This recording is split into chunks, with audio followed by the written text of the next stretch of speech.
Welcome to One Insight. My name is Litvin. I grew up in London and I now live in LA. And this is a podcast for extraordinary top performers and their coaches. You see, I've coached some of the most successful and talented people on the planet. I can see what most people cannot see, and I dare to say what most people wouldn't dare to say. And what I know about success is that on the other side of it, it can be incredibly lonely. You can feel more of an imposter the more successful you become. And when you're the most interesting person in the room, you're actually in the wrong room. Clients who are more successful, more intelligent, and wealthier than you need your support more than they know and more than you can imagine. I coach around insight. Life looks one way, something happens, and the world looks different, and your entire world changes. It can happen in an instant. And this podcast is called One Insight because a single insight can change everything. Fantasy realization theory.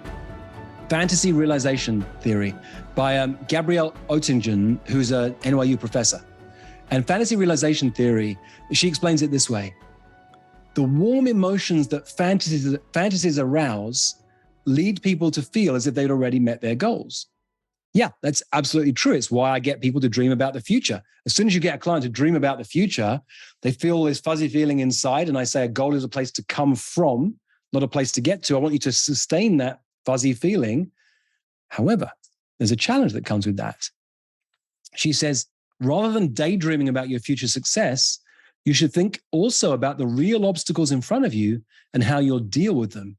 So this mental contrasting, balancing the positive and the potential negatives in your mind greatly enhances your chances of sticking with long-term goals. She calls it the WOOP strategy, W-O-O-P. Wish, outcome, obstacles, and plan. Wish. What do you want? Outcome. What would be the dream outcome of that wish? Obstacles. What could get in the way? And then what's your plan? Dream big, take tiny steps. It's another way of doing exactly that. So breaking long-term goals into short-term tasks. Like, how many no's am I going to collect this week? Schedule your goals to remove the decision to work towards them every day.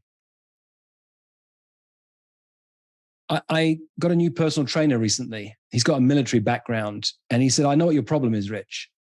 Your problem is when you have a trainer, you work out hard. But the moment you go away on vacation, the moment you stop seeing that trainer, because I can get bored with the same trainer after a year or two, you just collapse. You go back to not working out and eating whatever you want. And it's like, wow, he's nailed it.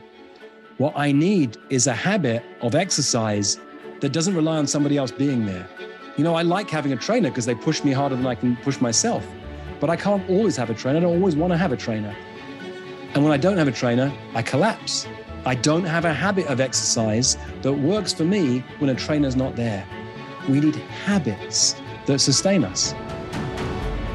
For most of human history, it wasn't called coaching, it was called leadership.